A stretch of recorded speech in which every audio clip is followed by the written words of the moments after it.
Movie start होती है और हम हमारे मेन कैरेक्टर को एक कॉर्पोरेट ऑफिस में काम करता हुआ देखते हैं। यहाँ पर हर कोई अपना कोई ना कोई सीक्रेट छुपाए हुए रखता है। वो कभी चाहते नहीं कि उनके सीक्रेट्स दुनिया के सामने आए। इसे छुपाने के लिए हर एक मुमकिन चीज करने के लिए रेडी थे। हमें हमेशा डर लगा रहता है कि सब लोगों को हमारे सीक्रेट्स के बारे में पता चल जाएगा और वो लोग हमारे करीब होते ही दूर चले जाएंगे। इसलिए हम सीक्रेट को पूरी जिंदगी छुपाने की कोशिश करते हैं। कभी हम इसमें सक्सेस हो जाते हैं और कभी फेल हो जाते हैं, पर हमें सीक्रेट छिपाने की हम पूरी कोशिश करते हैं। इसी टाइप के सीक्रेट्स को छुपाने का ट्राई हमारी मेन कैरेक्टर जिसका नाम था एमा ये कर रही थी। एमा इस तरीके से एक्ट कर रही थी कि जैसे उसके लाइफ में सारी चीजें प्री प्लान्ड है। वो दिखा रही थी कि सारी चीजें उसे अच्छी तरीके से समझ में आती है, पर एक्चुअल में उसके हाथों में कुछ नहीं था। उसे पता नहीं था कि उसकी लाइफ में ये सब चीजें कैसे हो रही है। एमा जिस कंपनी में काम कर रही थी उसका नाम था पैंडा एनर्जी ड्रिंक्स। इस वक्त तो अपनी कंपनी और क्रूज के ऑफिसर्स के साथ काम के सिलसिले में बात कर रही थी। ऑफिसर्स एमा को पैंडा ड्रिंक्स के बारे में बता रहे थे कि इसमें कितना घाटा हो रहा है। कस्टमर्स अब प्रोडक्ट को उतना ज्यादा पसंद नहीं कर रहे। एमा अपने एनर्जी ड्रिंक्स की मार्केट में हुई बुरी हालत को फिर से अच्छी बनाने के लिए ऑफिसर्स को वादा करती है। प्रोडक्ट की खूबियों के बारे में बताती है।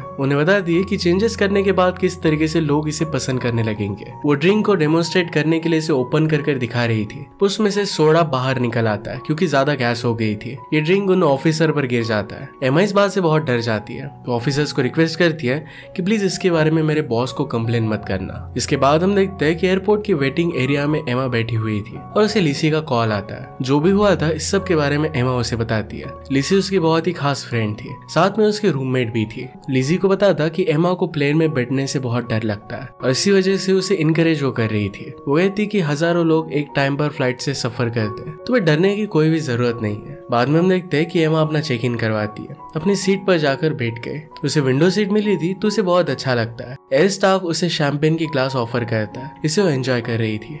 उसकी सीट के पास एक आदमी आकर बैठ जाता है। इसका नाम था हार्पर। यह हमारी मूवी का और एक मेन कैरेक्टर है। वो फोन पर बात कर रहा था। एमा उसे ग्रीट करती है पर वो कहता है कि बाद में मैं तुमसे बात करता हूँ। अपने शैंपेन को एंजॉय कर रही थी। इसके बाद प्लेन टेक ऑफ हो जाता है। एमा ने अपने पैर आगे की सीट पर ऊपर चढ़ा लिए थे। स्टाफ उसे कहता है कि अलाउड नहीं है। स्टाफ हार्पर को भी ग्रीट करता है। तभी प्लेन में एक जोर से झटका लगा। इससे एमा बहुत ज्यादा डर जाती है। एमा कहती है कि क्या हम किसी चीज से टकरा गए। स्टाफ कहता है कि कोई भी डरने की बात नहीं है, सब कुछ नॉर्मल है। उसे सीट बेल्ट लगाने के लिए कहते हैं। एमा और भी ज्यादा डर गई थी। हार्पर एमा को काम करने का ट्राई करता है। उसे कहता है कि सिर्फ एयर टर्बुलेंस है, इसमें डरने की उतनी ज्यादा कुछ बात नहीं है। एमा कहती है कि मैंने सुना है कि ये बहुत खतरनाक हो सकता है। मैंने अब तक लाइफ में बहुत सारी चीजें नहीं की है। मुझे माउंटेन्स चढ़ने हैं। मैंने अब तक अपनी बॉडी पर कोई टैटू नहीं किया है। अब तक सेक्सुअली वो सेटिस्फाइड भी नहीं हुई है। ये सब बातें कहना बहुत ही वियर्ड था, पर एमा बहुत डरी हुई थी और इसी वजह से हार्पर को सब कुछ बता रही थी। एमा को रियलाइज होता है कि अनअप्रोप्रिएट है और इसके लिए वो माफी मांगती है।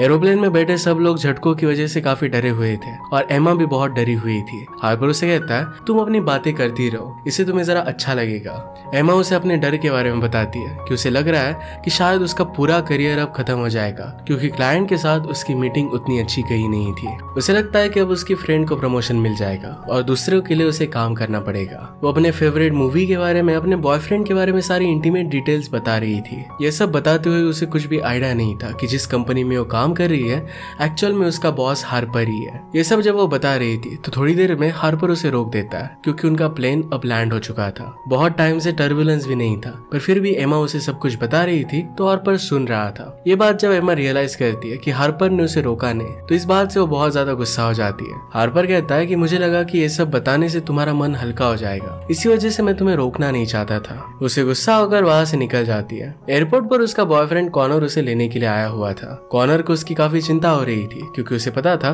कि एमा को टर्बुलेंस से बहुत डर लगता है। एमा ने उसे मैसेज भी कर दिया था क्या शायद मेरी जान जा सकती है और इसी वजह से उसके लिए वो बहुत ही वरीड था। कॉनर उसे मिलने के बाद उसे कहता है कि हमें अब अपनी रिलेशनशिप को जरा आगे बढ़ाना चाहिए। कॉनर ये सब दूर से देख रहा था। इसके बाद हम देखते हैं कि कॉनर और एमा ये दोनों साथ में रहने लग गए थे। मॉर्निंग में कॉनर एमा को देखता है और सोते हुए उसे तारीफ करता है। एमा को अपने नए कॉफी ब्लेंड के बारे में बताता है। वो उसके लिए स्पेशल कॉफी बना कर देता है। इससे दोनों बहुत एंजॉय करते हैं। इसके बाद हम देखते हैं कि एमा अपने कलीग 3 के साथ थी। वो कंपनी में साथ में काम कर रहे थे। 3 अपने पर्सनल प्रॉब्लम्स के बारे में उसे बता रहा था। जैसे ऑफिस पहुंचते तो सब लोग भाग रहे थे, सारी चीजों को अच्छे से अरेंज कर रहे थे। ऑफिस के एक आदमी से पूछने के बाद उसे बताता है कि आज यहाँ पर सीईओ आने वाले हैं और उनके लिए सब कुछ ठीक किया जा रहा है। इस सब के बीच एमा को उसकी मैनेजर बुलाती है। उसे पूछती है, क्या तुम अपनी दवाई लेना भूल गई थी? किस तरीके से तुमने ऑफिसर्स के ऊपर ड्रिंक गिरा दिया? एमा अपने आप को एक्सप्लेन कर रही थी। मैनेजर उसे कहती है कि अब यहाँ पर सीईओ आने वाले हैं और इस तरीके से गलतियां फिर से होनी नहीं चाहिए, तुम्हें जॉब से निकाल दूंगी। जब एमा देखती है कि यहाँ पर हार्पर आ चुका है और वही कंपनी का सीईओ है तो इस बात से वो शॉक हो जाती है। उसने फिर खुद को कंट्रोल किया और मैनेजर के साथ ग्रीट किया। मैनेजर सब लोगों को एक एक कर इंट्रोड्यूस करवा रही थी। वो हार्पर को एमा को भी इंट्रोड्यूस करती है। एमा के बारे में थोड़ी सी वो मैनेजर से बातचीत करता है और फिर उससे पूछता है कि यहाँ की कॉफी कैसी है, क्योंकि एमा ने प्लेन में कहा था कि उसके ऑफिस में कॉफी बहुत ही घटिया मिलती है। इस बात से एमा को बहुत ही ऑकवर्ड लगता है। वो कॉफी की बहुत तारीफ करती है। यहाँ पर हार्पर से बात कर सब लोग उसे इम्प्रेस करने की कोशिश कर रहे थे। इसके बाद एमा हार्पर को ऑफिस में मिलने के लिए जाती है। उसे बताती है कि जो भी हुआ एक कोइंसिडेंस था, वो इस बात को भूलना चाहती थी। वो कहती है कि मुझे पता नहीं था कि आप ही हमारी कंपनी के सीईओ, उससे कुछ भी गलती हो गई होगी तो इसके लिए वो माफी मांगती है और कहती है कि प्लीज मुझे जॉब से मत निकालिएगा। हार्पर उसे भरोसा दिलवाता है कि उसे जॉब से नहीं निकालेगा। इस बात को ज्यादा सीरियसनेस से नहीं देखता। वो इस बात को सीक्रेट रखने के लिए कहता है कि किस तरीके से वो दोनों शिकागो में मिले थे। एमा सीक्रेट रखने के लिए हाँ कहती है। इसके बाद हार्पर उसे पूछता है कि क्या तुम्हें कभी रियल प्यार हुआ है? एमा इसके बारे में अपनी फिलोसफी बताकर वहां से चली जाती है। आज जो भी हुआ था ये सारी बातें एमा अपने फ्रेंड लिजी को बताती है। इस बात से लिजी भी शॉक हो गई थी कि वही कंपनी का सीईओ था। वो उससे कहती है कि क्या तुमने कोई ऐसा तो सीक्रेट नहीं बता दिया जो बहुत ही डेंजरस हो? एमा ने तो बहुत कुछ बता दिया था। इसके बाद फ्रेंड से पूछती है कि कॉनर के साथ तुम्हारा सब कुछ कैसा चल रहा है? एमा कहती है कि कॉनर अब मुझे पहले जितना प्यार नहीं करता। अगले दिन एमा पहले की तरह अपने काम पर लग जाती है। हार्पर सब लोगों पर नजर रख रहा था। थोड़ी देर में यहाँ पर 3 आ जाता है। वो हार्पर को अपना इंट्रोडक्शन देता है। वो कहता है कि मुझे एमा की जरूरत है, उसके साथ मुझे कुछ कैलकुलेशंस करने हैं। ये कैलकुलेशन एक कोड वर्ड था, यानी कि जब भी उन्हें कॉफी के लिए जाना होता है तो 3 इसी तरीके से उसे बात करता है और उसे लेकर जाता है। इस बात के बारे में भी एमा ने हार्पर को प्लेन में बता दिया था। इसके बारे में वो 3 से बात करती है। 3 उससे कहता है क्या इसके बारे में हार्पर को अब भी याद होगा? शायद अब तक वो भूल गया होगा। जब वो वापस आ रहे थे तो लिफ्ट में हार्पर से मिलते हैं। हार्पर उनसे पूछता है कि कॉफी कैसी थी, मतलब उसे ये बात याद थी।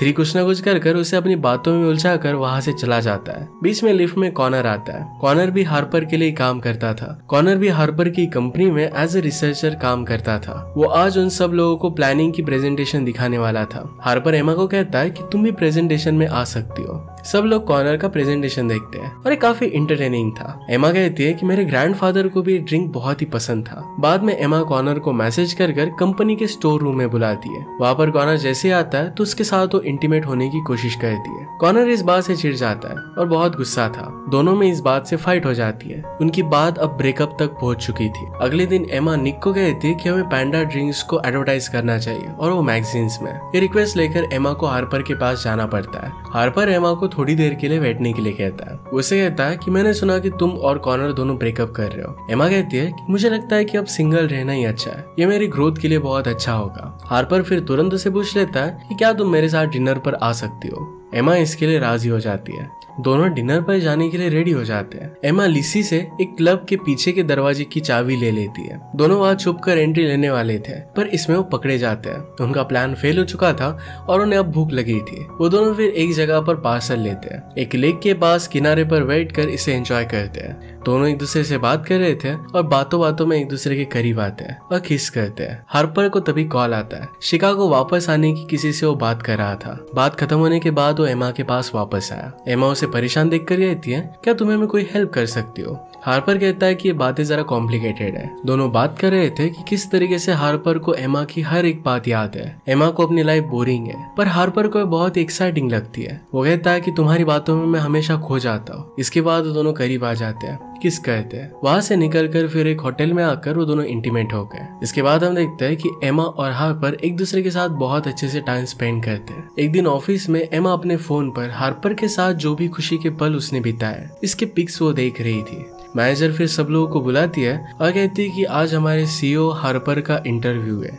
सब लोग इसे मिलकर देखने का प्लान बनाते हैं। इंटरव्यू में हार्पर को पूछा जाता है कि किस तरीके से उसकी ब्रदर की डेथ के बाद उसने स्ट्रगल किया। इस सब के बारे में वो डिस्कस करता है और फिर अपने ड्रीम्स के बारे में बताता है। अब उनके ड्रीम्स के न्यू टाइप्स अलग अलग न्यू मार्केट में आए हुए थे। इंटरव्यूअर इसके इंस्पिरेशन के बारे में उससे पूछती है। हार्पर यहाँ पर एमा के बारे में बता रहा था, पर एमा का नाम वो चेंज कर देता है। एमा के बारे में उसे जो भी चीजें अच्छी लगती थी कि बिना फुटवेयर के चलना, हेयर पर सिंपल सा फ्लावर लगाना, हमेशा खुद को इनसिक्योर फील कराते रहना, बेवजह रोना और ऐसे अलग अलग बातों के बारे में वो बता रहा था। ये चीजें तो बहुत ही रोमांटिक थी, पर वो बहुत कुछ बोल देता है और इससे सब लोगों को पता चल जाता है कि वो एमा के बारे में बता रहा था। ये शो लाइव था और इसी वजह से कुछ भी कट नहीं हो पाता। ऑफिस के सब लोगों को पता चल जाता है कि हार्पर और एमा एक साथ है। एमा को फिर लोग चिढ़ाने लग जाते हैं। ये सब सुनते हुए एमा बीच में रोते हुए वहाँ से चली जाती है। एमा घर आकर लिज़ी के पास आती है और उसे सब कुछ बताती है। लिज़ी उसे शांत करने की कोशिश करती है। एमा को फिर हार्पर का कॉल आता है। एमा हार्पर को कॉल पर बहुत भला बुरा सुनाती है। लिज़ी और उसकी दूसरी फ्रेंड उसे कहती है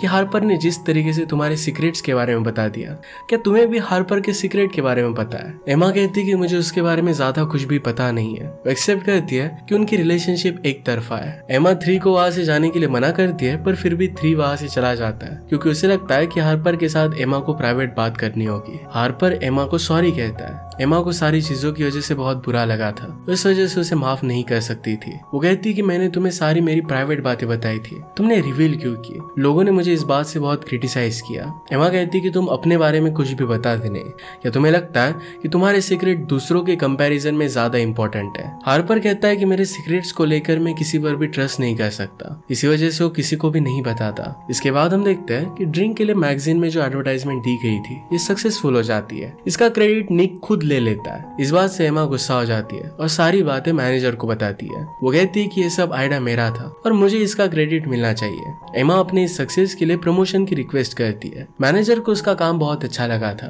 और इसके लिए वो मान जाती है। प्रमोशन मिलने के बाद एमा की कलीग्स उसे कहती है कि हार्पर के साथ वो रिलेशनशिप में थी और इसी वजह से उसे प्रमोशन मिला। इसी तरीके की बातें सब लोग कर रहे थे। मैनेजर फिर एमा को कहती है कि सब लोग तुम्हें ऐसा ही कहेंगे, पर हमें पता है कि तुम बहुत ही हार्ड वर्किंग हो और तुम्हारे टैलेंट की वजह से ही तुम्हें प्रमोशन मिला है। तुम्हें बाकी लोगों के बारे में ज्यादा सोचना नहीं चाहिए। नेक्स्ट सीन में हम देखते हैं एमा की फ्रेंड लिज़ी का परफॉर्मेंस था। एमा वहां पर गई तो बैक स्टेज पर लिज़ी कंबल पहने हुए पड़ी हुई। उसे परफॉर्मेंस देने से डर लग रहा था। एमा उसे परफॉर्मेंस के लिए इंकरेज करती है। ऑडियंस में जाकर वो बैठ जाती है। तभी वहां पर हार्पर आता है। हार्पर उसे कहता है कि मैं तुम्हें अपनी जिंदगी का सबसे बड़ा सीक्रेट बताता हूँ। वो कहता है कि वहां पर एक छोटी सी लड़की है, उसे मैं मिलने के लिए जाता हूँ। मैं हमेशा उसका ख्याल रखता हूँ। वो चाहता है कि उसकी वजह से उस छोटी लड़की की फ्यूचर में कोई भी प्रॉब्लम ना हो। इसका मतलब है वो एक्चुअल में उस लड़की का फादर था। ये बात उसने सब लोगों से छुपा कर रखी थी।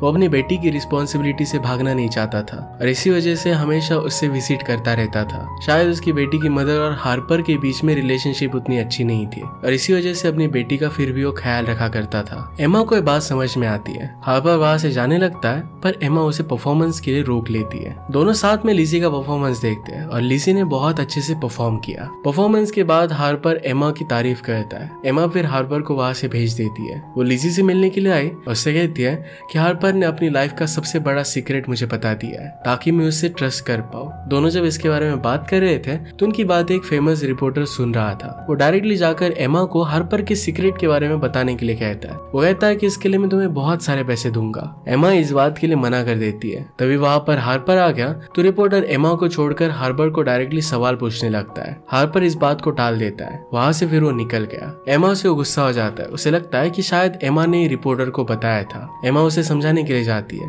पर हार्पर उस पर काफी गुस्सा हो जाता है। हार्पर कहता है कि मैंने सिर्फ तुम्हें एक सीक्रेट रखने के लिए कहा था और तुमने सब कुछ रिवील कर दिया। एमा इस बात से काफी मायूस हो गई थी। हार्पर फ्लाइट में था और तभी वहां पर एमा भी आ जाती है। उसे कहती कि जब वो उससे मिली थी तो उसके लाइफ के कितने अच्छे पल थे, जब तुमने मेरे सारे सीक्रेट रिवील्स कर दिए थे, पर फिर भी मैं कहीं पर भी नहीं की क्योंकि मुझे पता था कि तुम दिल से बहुत अच्छे हो। जिस सीट पर वो बैठी हुई थी वहां पर एक पैसेंजर आ जाता है। हार्पर से उसे दूर जाना पड़ता है। वो अपनी सीट पर जाकर बैठ जाती है और फिर हार्पर को रियलाइज होता है कि सब एमा की गलती नहीं है। वो खड़ा होकर एमा की सीट के पास जाकर बैठ जाता है और उसे अपनी लाइफ के बारे में सब कुछ बताने लग जाता है। जिस तरीके से एमा ने उसे अपने सीक्रेट्स बताए थे सब कुछ उसे बता देता है। दोनों फिर एक दूसरे को माफ कर देते हैं। हार्पर उसे बताता है कि किस तरीके से उसके आने के बाद उसकी पूरी लाइफ चेंज हो गई। वो कहता है कि मैं तुम्हारे प्यार में पूरा डूब चुका हूँ। एमा कहती है कि मैं भी तुमसे बहुत प्यार करती हूँ। वो दोनों एक दूसरे को किस करते हैं और इसी के साथ ये मूवी एंड हो जाती है। अगर आपका एक्सप्लेनेशन अच्छा लगा तो प्लीज लाइक और कमेंट जरूर कर दीजिएगा। बहुत सारी मूवीज लेकर आते रहता हूँ, तो प्लीज चैनल को सब्सक्राइब कर दीजिए और बेल नोटिफिकेशन आइकन दबाना मत भूलिएगा। फिर से मिलेंगे और नए के साथ, तब तक के लिए थैंक यू और आप अपने आप का ख्याल रखिए।